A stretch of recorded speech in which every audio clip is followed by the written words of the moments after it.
Welcome back, everyone. We are live from New Hampshire with Andrew Yang. Thank you, sir. Let's start with this. Sports. You've gotten a lot of heat on your sports predictions online because you didn't have a great track record. However, you were right with the Chiefs winning the Super Bowl. Do you feel vindicated now? Yes, I do. If you want to make a lot of money, just follow Andrew Yang on Twitter. I will pick the right sports team 51% of the time. That's it? You feel vindicated? That's about it.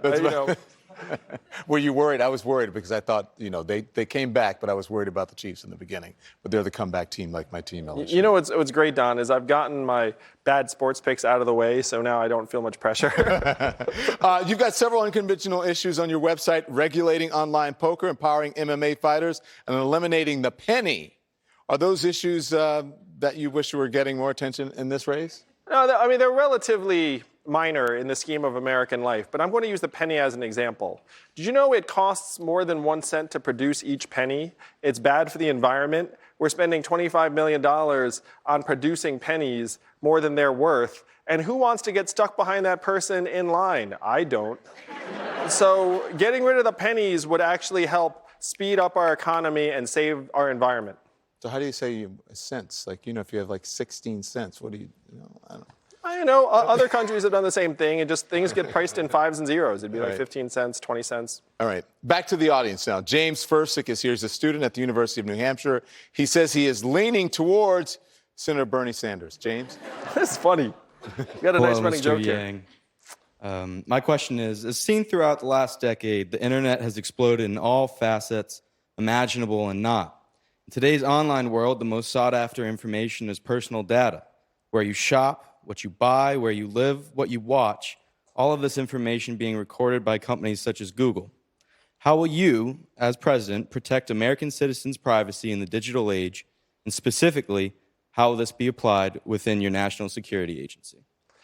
I love this question so much because this is one of the foremost issues of our time that we are not properly even thinking about of addressing.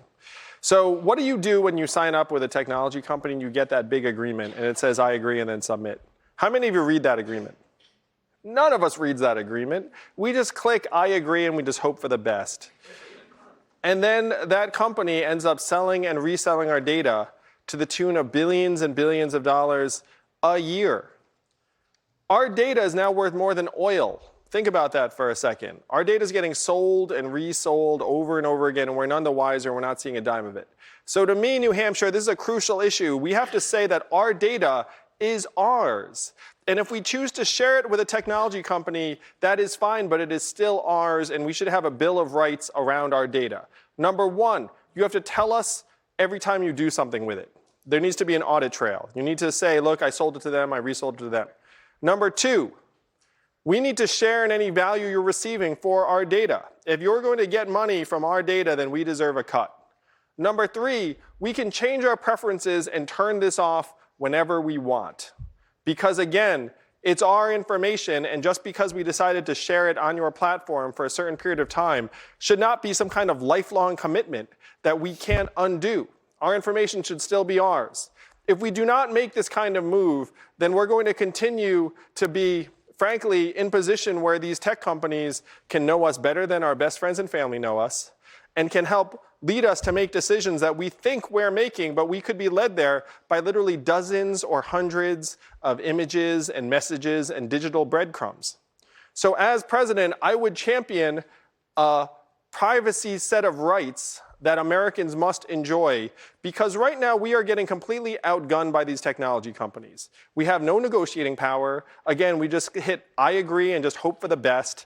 In America, New Hampshire, the best is not happening. We have to make it so that our government is actually a counterweight to these technology companies and looking out for us and our data rights. And right now, our government is completely behind the curve on these technology issues. We are 25 years behind. How can I say that with such precision? We got rid of the Office of Technology Assessment in 1995. So Congress has had no independent guidance on technology issues for 2.5 decades. Think about everything that has happened in the last 25 years. As president, I will speed up our government, get it fighting for us, and that includes our data rights and our data dignity.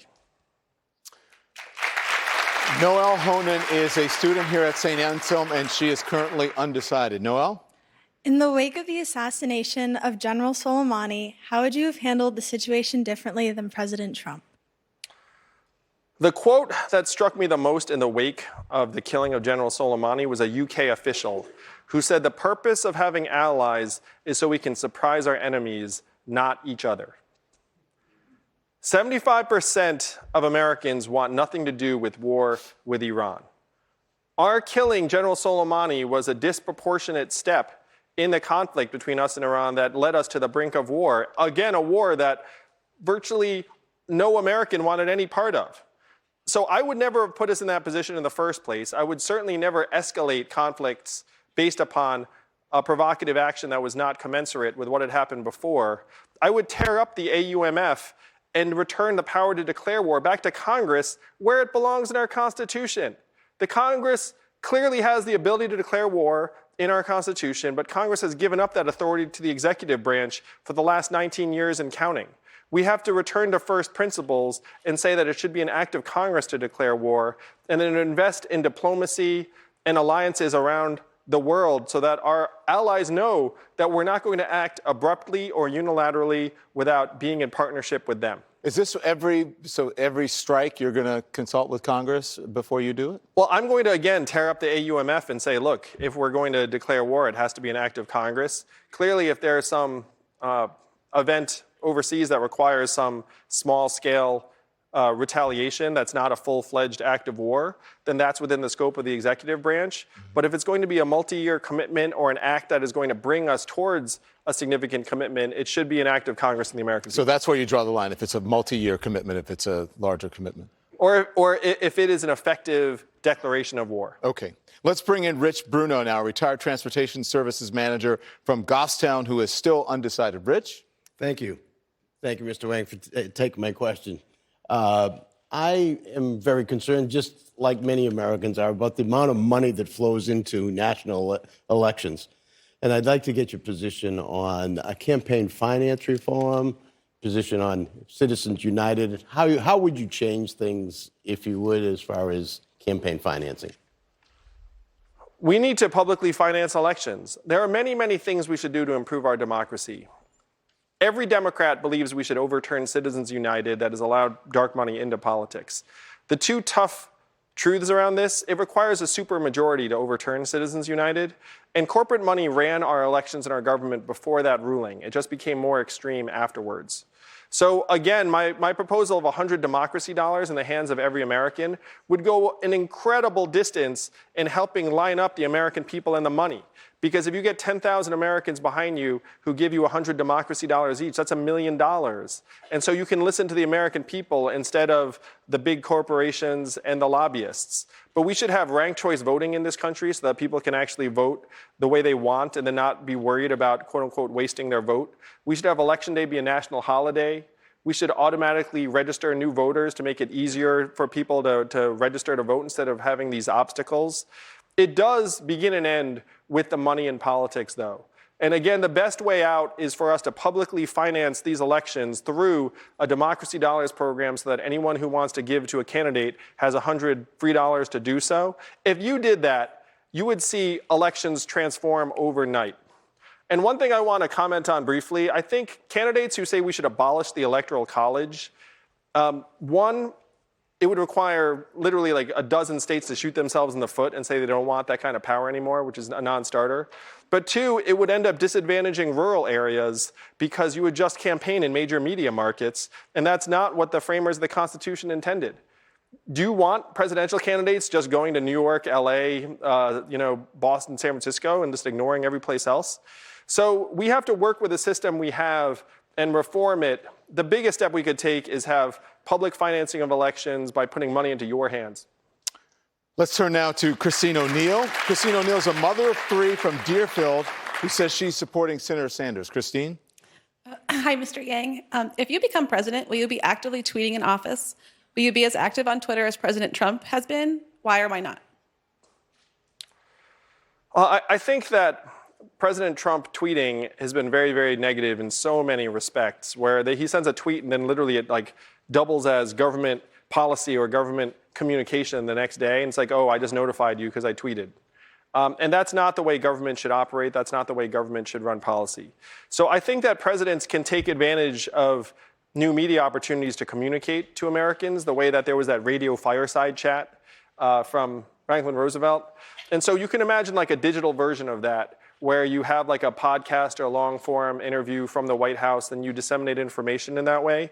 But I think Twitter is the wrong vehicle to deliver these sentiments, particularly when you can tell he's doing it late at night, he's just waking up, he's seeing something on cable news and he's responding in real time.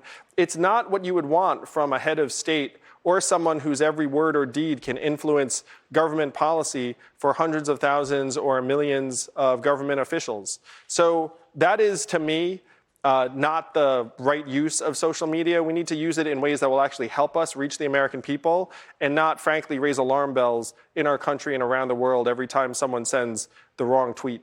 Yeah. So I don't have to worry about you live tweeting me during my show, like, you know, that happens sometimes. Thank you, Mr. Yang. Thank you. I appreciate it. We appreciate it.